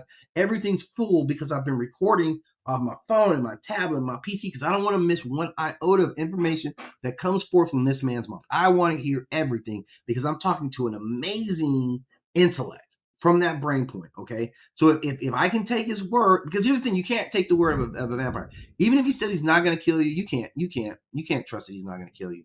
You really can't. I mean, sometimes it works out, but worst case scenario, me and him is I'm dinner, right? We already know what it is. Like I'm dinner, and I don't want to be dinner, man. I really, really don't. Like, it's catastrophic if you're me, right? So the I started off with a strong no, and it's even a stronger no now because you're a vampire and you're a murderer, and I already know what vampires do. You guys always say, "I'm not going to kill you," and then you be killing people. Like your predatory instincts are far too high, and I'm not gonna lie to you guys. I know my blood tastes good, man. Like I already, you know what I'm saying? I already know about that. So this is where I'm at with Dracula. It's a very much a hard no. And because once you get like that's the one protection I do have against you is not inviting you in the house. Like we already learned that. So if I don't invite you in the house, my safety level goes through the roof, right? Like that's as simple. It's threat ended. I don't have to worry about anything at all now. Like if I invite you in the house, I'll accept whatever comes along with this. But as long as I don't invite you in the house, I should be safe. And I'm just gonna go ahead and roll with that, right? Now, here we get into something good. I don't know. This is a little old school right here. This is Buffy the Vampire Slayer, right? What was Buffy's full name? So now we're talking about Buffy the Vampire Slayer from the movie, right? I'm going with movie Buffy, right? What was Buffy's full name? Was it Buffy like Warrington? What the hell is Buffy's name, right? And this is the only Buffy that I recognize. I don't recognize that TV Buffy at all. This is the real deal Buffy the Vampire. This is a 1992 version with Christy Swanson. This is Buffy, like, first of all, like impressions, right? Buffy's a California girl. I'm from Cali myself. Like, I'm used to Buffy. Buffy's like the Valley cheerleader. We know the Valley cheerleader. I know this archetype. I know this character so well. Like, the cheerleader, the popular. It's kind of self-absorbed. You're a little bit clueless about stuff. but you're pretty likable. Like, honestly, she's not a bad person, right? She's not, right? Surprisingly likable, right? And Christy Swanson has been a very attractive lady. So right off the bat, like, Buffy has got a lot of positives going for her. Now, her power level, once she embraces actually being a slayer, she gets a whole bevy: superhuman strength, reflexes, combat skills. She gets all this vampire hunting experience. So she's not a god or a dragon rider, but she's well above a normal person. And I have to respect that, respect her fighting ability and her skill, right? Like, I'm not gonna play around with Buffy. Like, she gets busy, man. She seriously does. Like, she's no jokes, no hold bars. She be putting them vampires in the grave, man. Like, no doubts about it. Very, very powerful.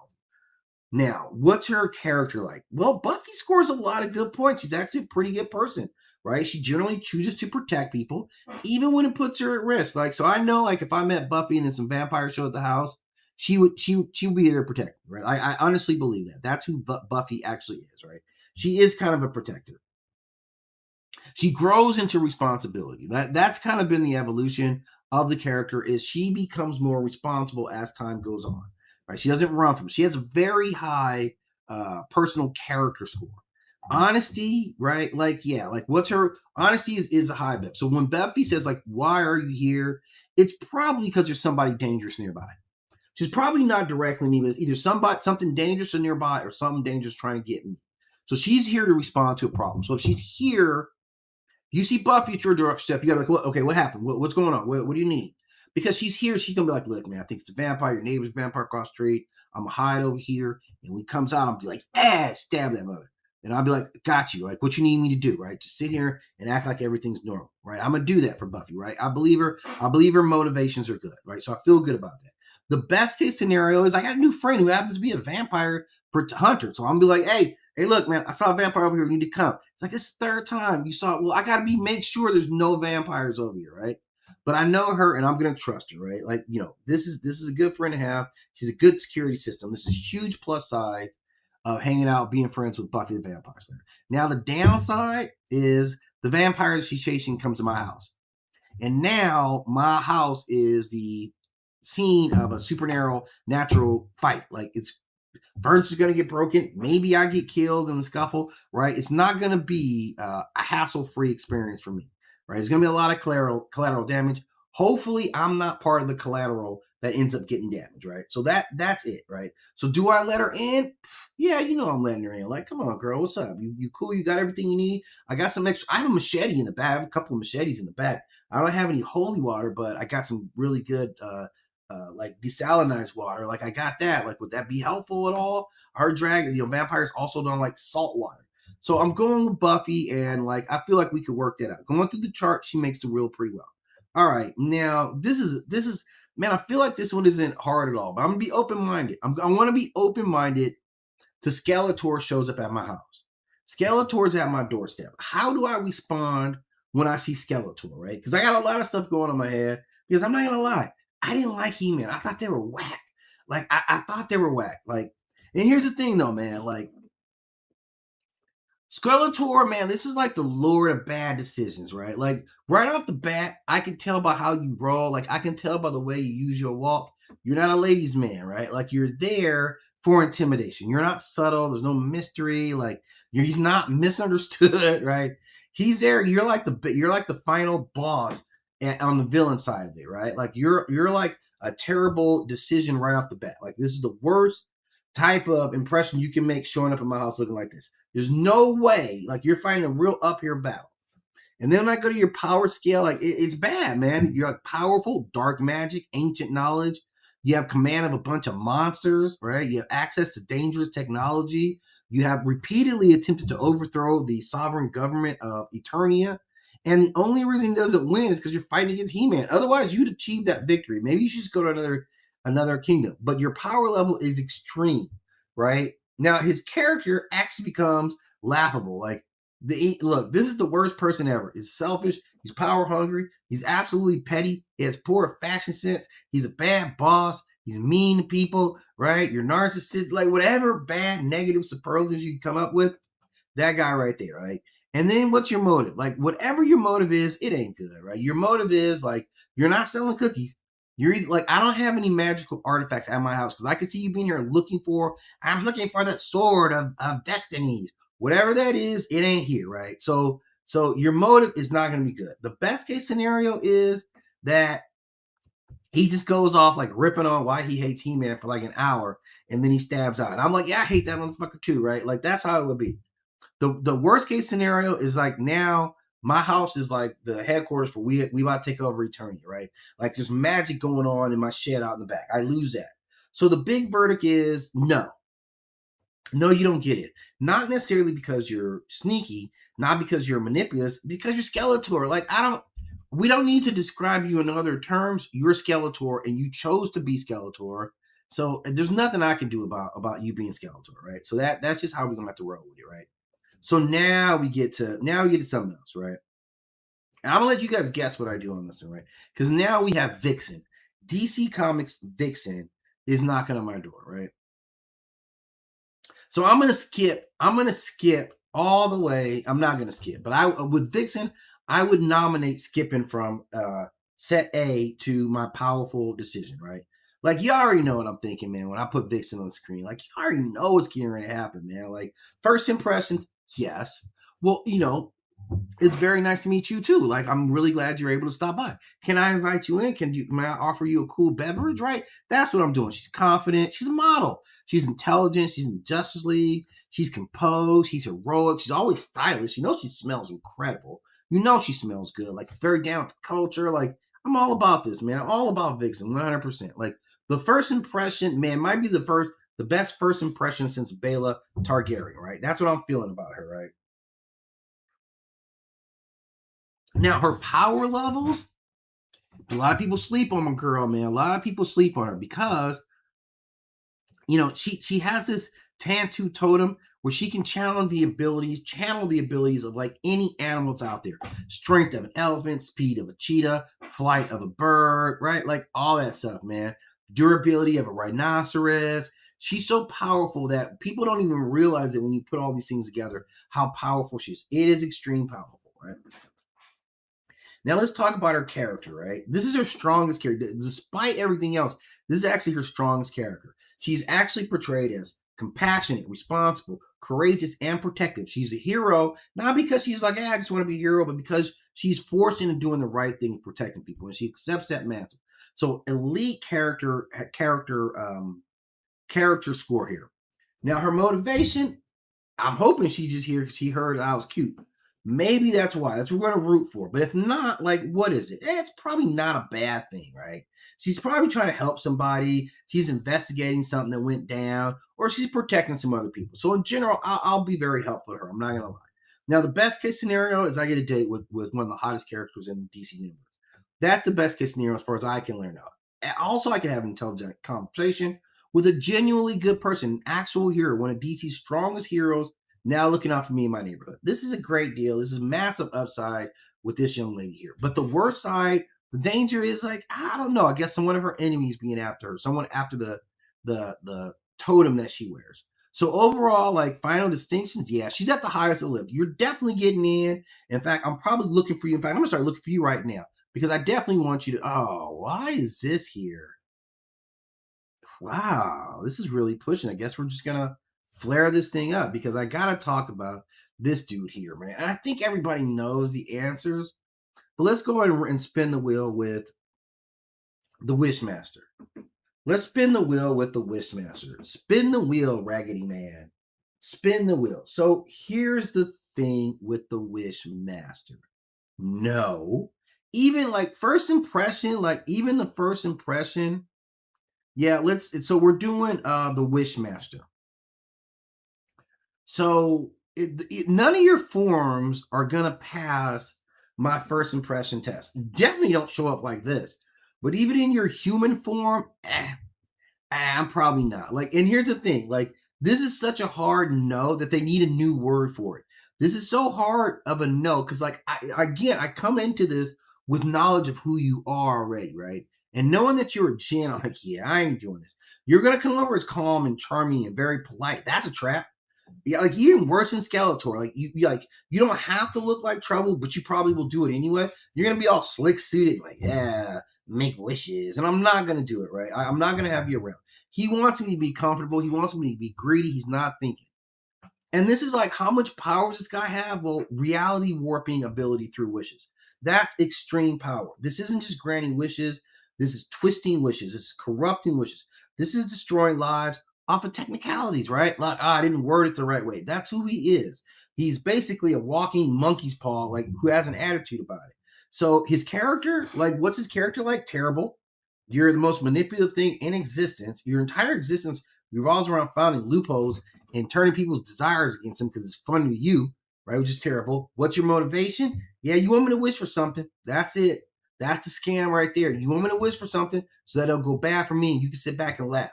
Not today. Not today, Wishmaster, right? So the best case scenario is I immediately realize who he is. I make no wishes. I say nothing that even sounds like a wish. He gets bored and leaves. That's called survival in this world. The worst case scenario is I wish I had more money. Now I'm dead under my uncle who's rich had money. Now he's dead and I'm being investigated. And it turns out that it was me. Like, you don't need to sign a contract, but he can make all this stuff real bad for you because that's what he does. That's the Wishmaster. So you get the lowest score on potentially getting into the crib of all people. And the answer, it's more than a hard no. I'm going to make it, but it's net. It's 9. It's all these other things. So that's the last one in the set. Like, it's, I'm going to take a break now, get some lunch. Thank you for stopping in, for everyone who stopped in, and I'll be back probably later on today.